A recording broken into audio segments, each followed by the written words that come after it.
આજનો આપણો ટોપિક છે જેની અંદર બે અલગ અલગ પ્રકારની જે ગતિ છે એનું કોમ્બિનેશન અને કમ્પેરિઝન એની વાત કરીશું. ત્યારબાદ કાર્ય કઈ રીતે ફાઇન્ડ કરવું, પાવર કઈ રીતે ફાઇન્ડ કરવો એના વિશે થોડી ચર્ચા કરી છે. તો અહીંયા જેવો સમજ રાખજો, પહેલા તમને ખ્યાલ હશે રેખીય ગતિના જે અચળ પ્રવેગી ગતિના સમીકરણ હતા, રેખીય ગતિમાં જે અચળ પ્રવેગી ગતિના સમીકરણ હતા v v0 at, તો સેમ ચાક ગતિમાં એ જ કન્ડિશનમાં ઇક્વેશન બનશે. અહીંયા ચાક ગતિમાં હું ડિફરન્સ રીતે બતાવી દઉં તમને, સામાન્ય મોટા ભાગે તમને ખ્યાલ આવતો જ હશે કે જે રેખીય ગતિમાં જેને આપણે રેખીય ગતિમાં જે આપણા માટે સ્થાનાંતર હતું, ચાક ગતિમાં એ થીટા બની જશે, કોણીય સ્થાનાંતર થશે. રેખીય ગતિમાં જે વેગ હતો, પ્રારંભિક વેગ, એ આપણા માટે કોણીય વેગ ઓમેગા 0 થશે. રેખીય ગતિમાં જે વેગ v વડે બતાવતા હતા એ આપણે ઓમેગા વડે દર્શાવીશું. અને મહત્વનો એક પોઈન્ટ છે જેને પ્રવેગ આપણે બતાવતા હતા એ અહીંયા આલ્ફા વડે બતાવી દઈશું, કોણીય પ્રવેગ. ઓકે, તો અહીંયા આપણે કમ્પેરીઝન પણ એક બેઝ ઉપર રહેશે. v v0 at, તો v ના બદલે અહીંયા ઓમેગા લખીશું, તો ઓમેગા 0 પ્લસ a ના બદલે આલ્ફા * t બનશે. x બરાબર v0t plus half at square. x0 એટલે પ્રારંભિક સ્થાનાંતરના આધારે લખ્યું છે, ના લખ્યું હોય તો બી ચાલી શકે છે. તો x ના બદલે આપણે થીટા લખીશું, theta θ0 plus omega 0t plus alpha t square આવશે.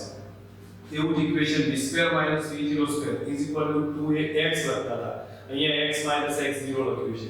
તો omega 02 omega 0 omega square omega 02 plus 2 alpha theta minus 0 theta 0 છે.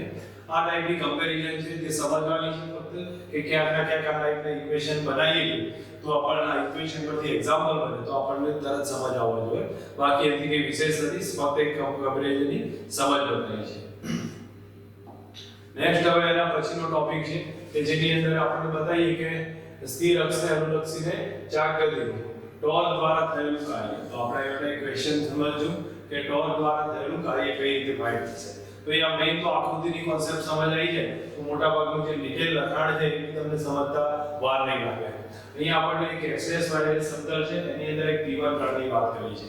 એક્સ વાયરસ સમતલ છે એમાં p1 કણ છે, z અક્ષ છે એની લંબ છે, કોઈ પાર્ટિકલ છે એ z અક્ષને અનુલક્ષીને ભ્રમણ કરે છે. ધેટ મીન્સ xy સમતલમાં ભ્રમણ કરે છે પણ એ z અક્ષને અનુલક્ષીને એની ભ્રમણાંક z અક્ષમાં ગણી શકીએ છીએ. તો અહીંયા આપણે સમજવાનું છે કે z અક્ષને ભ્રમણાંક તરીકે લીધી છે અને એ મોટા ભાગે જોવા જઈએ તો પુસ્તકના પાનને લંબ રૂપે બહાર આવતી હોય એ રીતે કરવામાં આવે છે, બરોબર. હવે એનાથી અહીંયા કોઈ કણ p રહેલો છે, આપણે ધારી લીધું કણ p છે જેનો ઉગમ બિંદુથી સ્થાન સદિશ કયો છે, r બનવા છે. અહીંયા ડિટેલમાં તમે ચેક કરશો તો મોટા ભાગે એ જ વસ્તુ બતાવવામાં આવી છે કે અહીંયા કહ્યું છે કે કોઈ સ્થિર અક્ષ છે જેને z અક્ષ તરીકે લેવામાં આવશે અને દ્રઢ પદાર્થનો આ સિમ્પલ વસ્તુ છે. હવે p ઉપર લાગતા બળની જે બધી વાત કરી છે જે હું પછી આગળ ડિટેલમાં ચર્ચામાં આવું છું. આપણે કોઈ p1 કણ છે એનો સ્થાન સદિશ r1 માન લીધો છે. હવે p1 પર બળ લાગતું હશે f1 પર, અહીંયા જેમ બતાવ્યું છે p1 પર f1 જેટલું બળ લાગે છે. અહીંયા સમજો કે r1 ની રેખા છે એનો અને f1 બંને વચ્ચેનો ખૂણો α1 લઈ લીધો છે.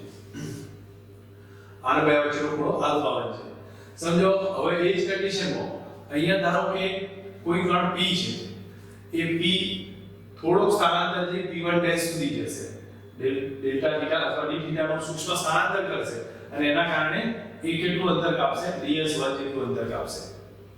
આ ત્રિજ્યા r1 છે તો આપણે એમ તો કહી શકીએ કે ds1 અથવા જે સૂક્ષ્મ સ્થાનાંતર થયું છે ચાપ બરાબર ખૂણો ગુણ્યા ત્રિજ્યા. તો ખૂણો d થીટા છે, ત્રિજ્યા 4, તો ds1 d થીટા એટલે r1 વડે બતાવી શકીએ છીએ. હવે અહીંયા જે આ જે એંગલ આ જે f ને સમાંતર સોરી r ને સમાંતર ઘટક છે, r ને લંબ ઘટક છે, એનો સાથેનો ખૂણો φ1 છે. તો f ના બે ખૂણા પડે છે, એક α1 આપણે બતાવ્યું જે r1 ની ડાયરેક્શનમાં છે અને એની સાથે બીજો φ1 છે. φ1 અને α1 બેનો સરવાળો કરો તો આપણને 90 નો એંગલ મળે. બસ આ બેઝિક વસ્તુ આપણને ક્લિયર હોવી જોઈએ. જે અહીંયા બતાવ્યું છે કે f1 જે બળ છે એ p1 પર લાગે છે. હવે f1 જેટલું બળ p1 પર લાગતું હોય અને પાછી સાથે અહીંયા કહ્યું છે કે સ્થાન સદિશ r1 પર છે. ઓકે, આ બધી વસ્તુ કોમન કોન્સેપ્ટ છે, તમે ટેક્સ્ટ બુકના આધારે સમજાવવા જાવ તો પણ ઈઝી પડશે અને એમાં કોઈ વધારે લખવા છે નહીં. હવે નેક્સ્ટ એના પછી આપણે કાર્ય શોધવાની વાત કરીએ. ઓકે, અહીંયા f ના કારણે જે સૂક્ષ્મ સ્થાનાંતર થયું એની પહેલા વાત કરી લઈએ. તો ds ds1 કેટલા થશે, r into d થીટા પણ r1 * d થીટા 1 લખી શકીએ છીએ. હવે આ આપણા માટે એક રિલેશન થયું. હવે તમે સમજો કે બળ લાગ્યું એના કારણે ds જેટલું સ્થાનાંતર થયું, બળ F1 લાગ્યું એના કારણે ds જેટલું સ્થાનાંતર થયું, તો કાર્ય આવશે જેને આપણે dw1 કહીશું. તો dw1 બરાબર F બાર ડોટ ds1 બાર આવે. એને સીધા શબ્દોમાં લખીએ F ds cos કેટલો. તો અહીંયા સમજો F અને ds બે વચ્ચેનો ખૂણો ∅1 છે, જે હું અહીંયા લખી દઉં છું cos ∅1 છે. પણ આપણે તો જો એને આલ્ફાના ફોર્મમાં કન્વર્ટ કરવું હોય તો ∅1 + આલ્ફા બરાબર 90 થાય. તો આપણે હું રિલેશન અહીંયા તમને સમજાવી દઉં છું. ∅1 + α1 = 90 છે. ધેટ મીન્સ એના ઉપરથી dw1 નો પ્રોપર રીતે લખવા જઈએ તો આપણા માટે થશે f और ds કેટલો. તો ds1 કેટલો થશે r1 d થીટા, જે હું અહીંયા લખી દઉં છું r1 d થીટા થશે. ઓકે, વધારે બીજું લખવાની જરૂર નહીં પડે. અને cos ∅ છે એ cos ∅ માં આપણે એક કામ કરી દઈએ. વાસ્તવમાં અહીંયા સમજીએ કે ∅ ને સબ્જેક્ટ કરીએ તો 90 - આલ્ફા થશે. 90 - આલ્ફા થશે. cos 90 - આલ્ફા એટલે sin આલ્ફા થઈ જશે. તો dw1 જે આપણને જોવા મળ્યું એ કયું થશે f1 r1 અહીંયા sin આલ્ફા 1 થઈ જશે. sin આલ્ફા 1 * d થીટા રહેશે. ઓકે, ઠીક છે, આ ઇક્વેશન થયું. હવે આપણે એક કામ કરીએ છીએ કે ટોર્કનું ઇક્વેશન લખીએ. tau બરાબર r cos. તો r થશે આપણા માટે cp1. તો cp1 cross f1 થાય. બીજા શબ્દોમાં cp1 એટલે r1 થશે. તો r1 cross f1 થાય. આ થશે r1 cross f1. That means એનું મૂલ્ય ચેક કરો. મૂલ્ય તો tau બરાબર આપણે થશે r1 f1 અને sin કેટલો ખૂણો છે r અને f વચ્ચેનો, r અને f વચ્ચેનો આલ્ફા 1. That means alpha 1. અને આપણી પાસે જે આ રિલેશન છે ને એ અહીંયા દેખાશે તમને. એટલા માટે અહીંયા tau 1 લખી શકીએ. આ પહેલા કણનું ટોર્ક છે એટલા માટે dw1 = tau 1 * d થીટા મળશે. આ થઈ ગયું પહેલા કણે ds જેટલું સૂક્ષ્મ સ્થાનાંતર કર્યું અથવા d થીટા જેટલું સૂક્ષ્મ સ્થાનાંતર કર્યું એનું થયેલું કાર્ય. ઓકે, આ એનું એકનું કાર્ય, એક જ કાર્ય. ટોટલ કાર્ય ચેક કરીએ. બધા ઘણા અથવા તો આની ઉપર સમજી લો કે એક જ બળ F1 લાગ્યું છે, F1 ના કારણે કાર્ય આવ્યું છે. તો એવા ઘણા બધા બળ લાગતા હોય, બીજા એક બળ લાગશે F1 F2 F3 F4. તો એનું ટોટલ કાર્ય હું ચેક કરું તો dw બરાબર કેટલું થાય tau 1 tau 2 tau 3 up to આપણે tau n લઈએ અને બાજુમાં d થીટા લખીએ. આટલું આપણા માટે કાર્ય આવશે. હવે તમે એક સિમ્પલ અર્થમાં જોવા જાવ તો ટોટલ ટોર્ક શોધી અને d થીટા વડે મલ્ટીપ્લિકેશન લઈ તો આપણને ટોટલ કાર્ય આવી શકે. તો આને આપણે ટોટલ ટોર્ક નામ આપી દઈએ. તો dw બરાબર કયું ઇક્વેશન થઈ ગયું tau * d થીટા. dw બરાબર આપણા માટે ઇક્વેશન બન્યું tau * d થીટા. આ કોના જેવું ઇક્વેશન છે? તો તમને રેખીય ગતિમાં તમે dw બરાબર લખી f * dx આવતું, f * ds. એના ટાઈપનું આ ઇક્વેશન બનશે. બંને સરખા જેવા ઇક્વેશન છે. કમ્પેરિઝન કરી શકીએ. આ ચાક ગતિનું ઇક્વેશન, આ રેખીય ગતિનું ઇક્વેશન છે. ઓકે, અહીંયા આપણે કાર્યની વાત કરી છે. કાર્યની વાત કર્યા પછી હજી થોડો પ્રોસેસ ચાક ગતિમાં લઈ જઈએ તો ચાક ગતિ એના પાવર ઉપર લઈ જઈએ તો આપણને કોઈ નવું રિલેશન અહીંયા સમજવા મળશે. આપણે કાર્યની વાત કરી તો એક રિલેશન આવ્યો, પાવરની વાત કરું છું. તો પાવરમાં અહીંયા સમજ રાખો. પાવર p બરાબર થાય dw by d theta. और dw by d theta तो dw ના બદલે આપણું ઇક્વેશન tau * d theta હતું એ મૂકી દઈએ. તો tau * d theta, સોરી મારી ભૂલ છે કે dt આવશે. d theta upon dt છે. આ dw ભાગ્યા dt એ બરાબર tau * d theta લખ્યું. તો d theta upon dt એટલે ઓમેગા થઈ જશે. એટલે આપણે પાવરનું ઇક્વેશન આવ્યું tau * ઓમેગા. તો અહીંયા સમજી લો પાવરનું ઇક્વેશન tau * ઓમેગા આવ્યું. આ ઇક્વેશન p બરાબર f * v જેવું છે. p બરાબર tau * ઓમેગા છે. એ p બરાબર f બાર w બાર બરાબર ઓમેગા બારના આધારિત મૂળ લગભગ એનું મળતું આવે છે આ ઇક્વેશન. હવે આ ચાક ગતિનું ઇક્વેશન, આ રેખીય ગતિનું ઇક્વેશન કમ્પેરિઝન પરથી તમને ખ્યાલ આવે. હવે એના પછી એક બળનું બીજું ઇક્વેશન આપણે સાબિત કરીએ તો પાવરના જ રિલેશન પરથી ચેક કરીએ છીએ.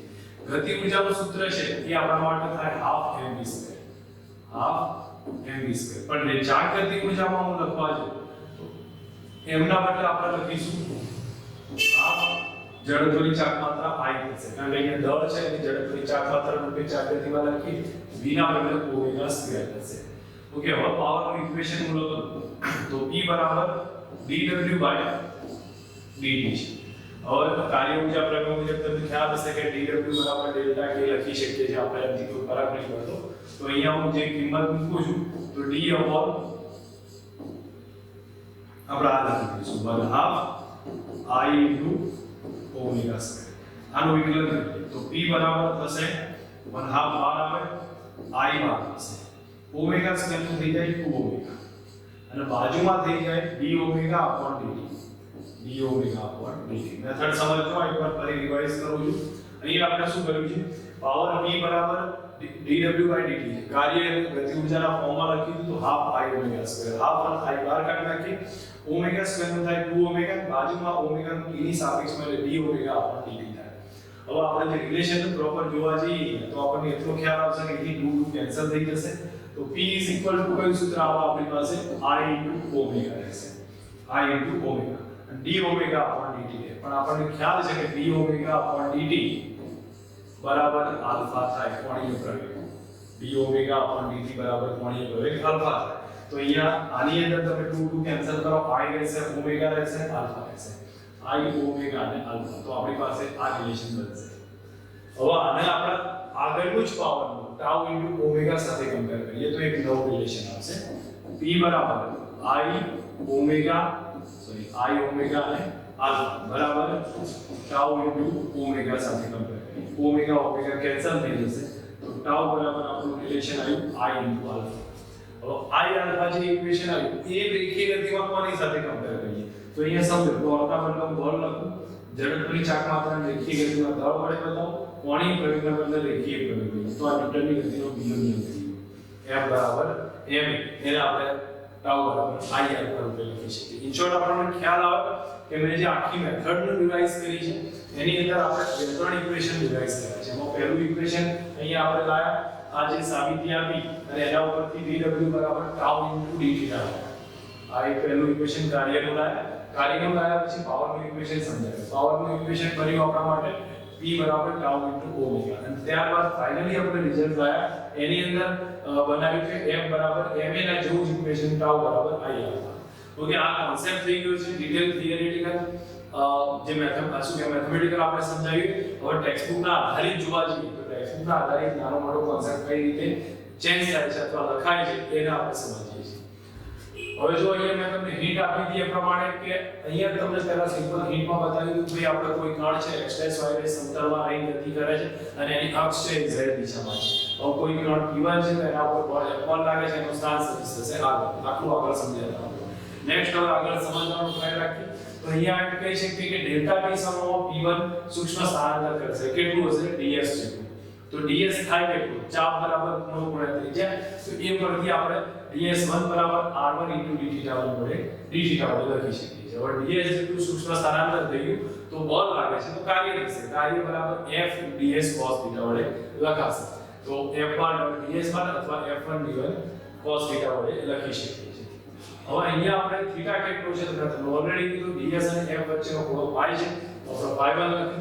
પાઈ 1 ને આલ્ફામાં કન્વર્ટ કરતો તો cos આલ્ફા ના બદલે અહીંયા પાઈ 1 લખો હોય તો sin આલ્ફા થઈ જશે. ઠીક છે, આપણી પાસે એક રિલેશન બની ગયું. હવે ટોર્કની વાત કરીએ તો ટોર્ક બરાબર r cos f છે, તો આપણે બધા પરથી ડિટેલ આવીને આ લખવા સિમ્પલ બતાવ્યું. ટોર્ક બરાબર r cos f અથવા cv cos f. એના બીજા શબ્દોમાં લખીએ r1 f1 sin alpha, r1 f1 sin alpha.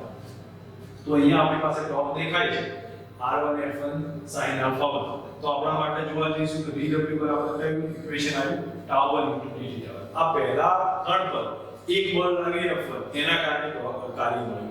એવા ઘણા બધા બળ લાગતા હોય, અહીંયા કીધું છે ઘણા બધા બળ લાગશે, વિવિધ બળ લાગશે અને એના કારણે કાર્ય જોવા જાવ તો મેં તમને આગળ સમજાવ્યું tau 1 tau 2 tau n સુધી into dθ નું રિલેશન મળશે. ઓકે, ઠીક છે, આ એક પોઈન્ટ જો હવે આગળ ટોટલ કાર્ય ચેક કરીએ તો tau 1 tau 2 up to tau n A total tau વડે બતાવ્યું, ટોટલ ટોર્ક છે. તો આપણું ટોટલ કાર્યનું સૂત્ર આવ્યું tau into dθ. આ કોના જેવું ઇક્વેશન છે? તો આ ઇક્વેશન થશે dw બરાબર f ds dw બરાબર f ds ટાઈપનું ઇક્વેશન છે. હવે આથી આગળ સમજવાનો ટ્રાય કરીએ પાવરનું ઇક્વેશન dw/dt dw ના બદલે tau * dθ લખી દીધું તો dθ upon dt ને બદલે ઓમેગા લખ્યું તો p બરાબર tau * ઓમેગા આવ્યું.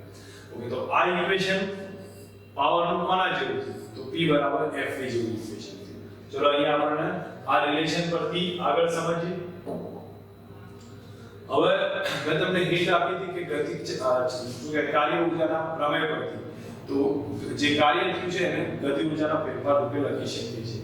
તો p બરાબર dw/dt એ ગતિ ઊર્જાનો વૃદ્ધિ દર કયો છે એને પાવર વડે બતાવી શકો. p બરાબર dw/dt વડે બતાવી શકો. w ના બદલે k લખી શકો તો ગતિ ઊર્જા k ના બદલે હાફ i ઓમેગા સ્ક્વેર લખ્યું છે એમાંથી ઓમેગા સ્ક્વેર ના બદલે 2 ઓમેગા થયું બાજુમાં d ઓમેગા upon dt રહેશે. હવે તમે ઓલરેડી સમજ છે આટલી તો એના ઉપરથી 2 કેન્સલ થઈ જશે d ઓમેગા upon dt ના બદલે આલ્ફા લખાય જે અહીંયા આપણને સમજાવ્યું છે. ફાઇનલી આપણો રિઝલ્ટ આવે i ઓમેગા ઇન્ટુ આલ્ફા. એને પાવર સાથે કમ્પેર કરવાનું વધારે આપણને લખવાની એવી કોઈ જરૂર નથી. કમ્પેર કરીએ પાવર સાથે તો આપણને ફાઇનલી રિઝલ્ટ આવશે tau બરાબર 5 આલ્ફા જે કોના જેવું ઇક્વેશન છે તો એ થશે f બરાબર m ટાઈપનું ઇક્વેશન. હું માનું ત્યાં સુધી કોન્સેપ્ટને એકવાર પ્રોપર સમજ રાખો અને આખો થિયરિટિકલ રિવિઝનને એકવાર જોઈ લો. જો ના સમજ આવે તો પૂરી લેક્ચર ફરી એકવાર રિવાઇઝ કરી અને પ્રોપર સમજના આધારે આખો કોન્સેપ્ટ ક્લિયર કરો. હવે નેક્સ્ટ એના પછી આપણે પોઈન્ટ જોઈએ છે તો કમ્પેરિઝન આવશે. કમ્પેરિઝનમાં આપણે સમજાવ્યું છે કે કેટલી કમ્પેરિઝન બતાવી શકીએ છીએ. જેમ કે અહીંયા કોને કઈ રીતે લખાય છે મોટા ભાગે તમને લોકોને આઈડિયા આવી ગયો હશે હું શું કહેવા માંગુ છું પણ છતાં આપણે અહીંયા જે પોઈન્ટ છે એને એકવાર જોતા જઈએ તો અહીંયા સમજીએ કે આપણી પાસે જે સ્થાનાંતર છે એને કોણીય સ્થાનાંતર થીટા વડે બતાવે. મેં પહેલા તમારી સામે વાત કરી. પછી બીજું વેગ છે તો વેગને આપણે d omega upon dθ upon dt વડે બતાવીએ છીએ. અહીંયા પ્રવેગ છે તો dv upon dt થાય તો અહીંયા આલ્ફા કોણીય પ્રવેગ થાય d ઓમેગા upon dt થશે. દળને ઝડપની ચાક માત્રા વડે બતાવ્યું. સાથે f બરાબર m ઇક્વેશન તો f ના બદલે tau લખ્યું m ના બદલે i લખ્યું ઓમેગા ના a ના બદલે આલ્ફા લખી દીધું છે. કાર્યનું ઇક્વેશન હમણાં જ જોયું f ds હતું અહીંયા tau * dθ આવ્યું. ગતિ ઊર્જાનું ઇક્વેશન હાફ mv સ્ક્વેર છે અહીંયા હાફ i ઓમેગા સ્ક્વેર આવશે. અને પાવરનું ઇક્વેશન અહીંયા fv બનશે તો અહીંયા બનશે tau * ઓમેગા થશે. છેલ્લે આવ્યું એક મહત્વનું કોણીય વેગમાન. અને કોણીય વેગમાનનું ઇક્વેશન બનશે તો કોણીય વેગમાનનું અહીંયા આપણી માટે p બરાબર mv છે તો આપણે આપણી અંદર p ના બદલે કોણીય વેગમાન l વડે m ના બદલે i લખી v ના બદલે ઓમેગા l બરાબર i ઓમેગા ઇક્વેશન થશે જે કોણીય વેગમાનનું બનશે. જો આપણને કમ્પેરિઝન સમજાય છે મોટા ભાગે હું માનું ત્યાં સુધી એક વખત સાથેથી આ કમ્પેરિઝન પણ ખ્યાલ આવી જાય આપણને જે એક્ઝામ્પલમાં MCQ માં ઉપયોગ થશે. બાકી આગળનો જે ક્વેશ્ચન છે એને એક વખત રિવિઝનમાં લેજો અને પ્રોપર સમજ રાખજો જેથી કરીને આગળ કોઈ ક્વેશ્ચનની અંદર પૂછાય આપણને કે ટોર્ક મતલબ ટોર્ક વડે થતું કાર્ય કેટલું અથવા પાવર સમજાવો તો એ થિયરી પ્રોપર રીતે લખી શકીએ.